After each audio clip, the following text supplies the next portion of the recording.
Eavesdropping. We have been told that Gideon was told to go and fight with the Midianites, and he took the 2,000 men, and he was very courageous to make war against the Midianites. But when the number was reduced, Gideon was discouraged and he started fearing. Now God is telling him, go down to the camp with the Purah your servant, and you shall hear what they say. Judges 7 verse 10 and 11. When God told him to reduce the number to 300 men, what wonder that this heart sank within him as he thought of the countless multitude of the Midianites ahead. But God didn't leave his servant in despair. He spoke with Gideon at the night. That's what we get from the book of Judges, chapter 7, verse 9 to 15. God told him to go with the Purah, his trustworthy attendant, down to the camp of the Midianites, intimating that he could there hear matter for his encouragement. So Gideon went down, and waiting there in darkness and in silence, he heard one soldier just awakened relate a dream to his companion. Lo, a cake of barley bread tumbled in the host of Midian, and came onto the tent, and smote it, that it fell, and overturned it, that the tent lay alone. The other answered in words that stirred the heart of the unseen listener, Gideon, this is nothing else save the sword of Gideon, the son of Joash, a man of Israel, for into his hands hath God delivered the Midian or the host. We know that Gideon was being very afraid.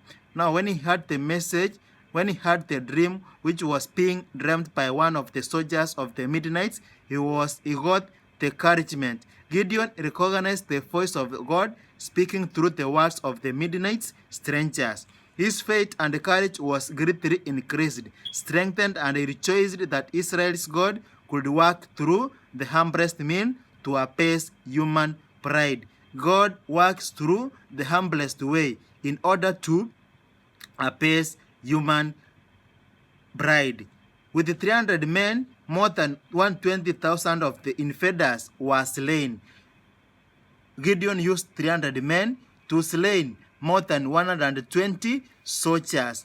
Because of the pride ambition of human race, God has chosen to perform his mighty works by most simple and humble means. God can do his miracles, God can do his wonders in a simple way in which we can't understand we ourselves. His care for the works of his creation is unwearied and incessant. When men and women go forth to their daily toil, as when they engage in prayer, when they lie down at night, and when they rise up in the morning, when they reach feast in their palaces, and when the poor gather their children about the scanty pod, or are tenderly watched by their father. God is watching everybody, and God is able to perform miracles which we can never understand. Psalms 4 verse 8, I will both lay down in peace and sleep, for thou, O Lord, makes me dwell in safety. You will lie down and sleep in peace, because God takes you, God guides you, God makes you to lie in safety. Psalms 3 verse 5, I lay down and slept, I waked up, for the Lord sustained me. God will take care of you. No matter which circumstances you are passing, trust in the Lord. Gideon was able to defeat the Midianite with 300 men. We will be able to go through any challenges of life if we only trust in God. God is able to give us power. Proverbs 15 verse 3, the eyes of the Lord are in every place, beholding the evil and the good. The eyes of the Lord are in every place, beholding the evil and the good. With humble prayer and trusting faith, we would seek counsel from God, then all our acts would be governed by discretion, our energies would be rightly directed. God will direct everything if we only give him a chance. Trust in the Lord with all your heart, and lean not to your own understanding. In all your ways acknowledge him, he shall direct your paths. Don't be wise in your own eyes. Fear the Lord and depart from evil. We are being called to trust God with all our hearts, and we should not lean on our own understanding, because God can use the humblest way to defeat or to conquer and do miracles ahead of us. Trust in God with all your heart, and he shall direct your paths. Acknowledge him in all your ways. Don't be wise in your own ways. Fear the Lord and depart from evil. Qualification of the chosen. Judges 7 verse 20. The people who are with you are too many for me to give the Midianites into their hands. Lest Israel may claim glory for itself against me, saying, my own hand has saved me. What are some of the qualifications Jesus requires? Gideon was told to go into the fight.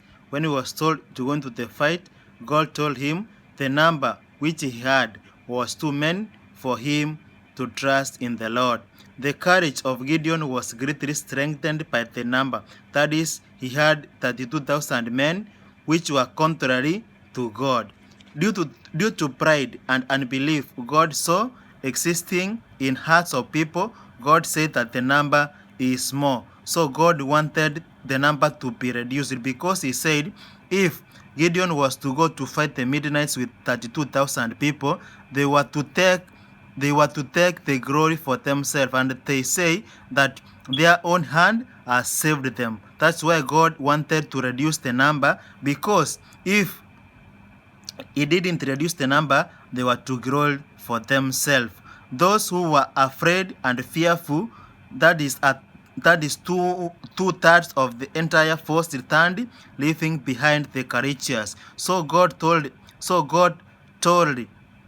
Gideon to reduce the number, and he told them to say to those people who fear to return, and those ones who were fearful, they returned and they left other people. So we found that almost 22,000 people returned, leaving out 10,000 people able to go to fight against the Midianites. God doesn't require the person who fears the circumstance ahead, because we are being told fearful is a sin. Yes, God doesn't require the fearful person. No matter which circumstance are in your head, you need not to fear. You need to trust God, because God says he doesn't give us the spirit of fear, but he gives us the spirit of hope, of power, and of love. We need to trust in God, and God will do all things through him.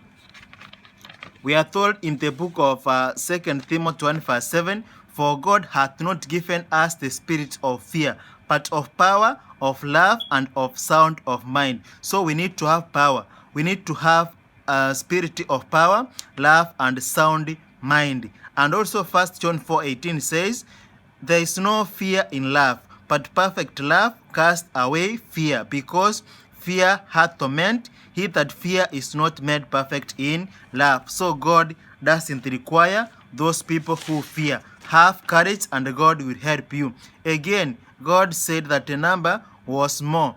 Thus he set a test, and few hastily took water in the hands and sucked it up as they went on. We are being told, even though the number was reduced, God here is saying that the number also is too much. You need to reduce it again. So he put a test so that everyone who was to pass that test was to go on. But we are being told that few of the people take the water on their hands and sucked it. And these people are the ones who passed the test. And there were only 300 people who passed the test. But nearly all poured down on their knees to drink water and were disqualified. Those who took water in their hands were 300 out of 10,000. Thus, they were selected. Our character is often tested. The men of God's choice were few who could not permit their own wants to hinder them in the discharge of duty. Does your wants hinder you from discharging God's duty? These people who were being chosen, They never allowed their wants to hinder them from discharging God's duty. They were hastily taking water, but those people who took their time to kneel down and to take water, they take time and their wants hindered them from discharging the duty of God.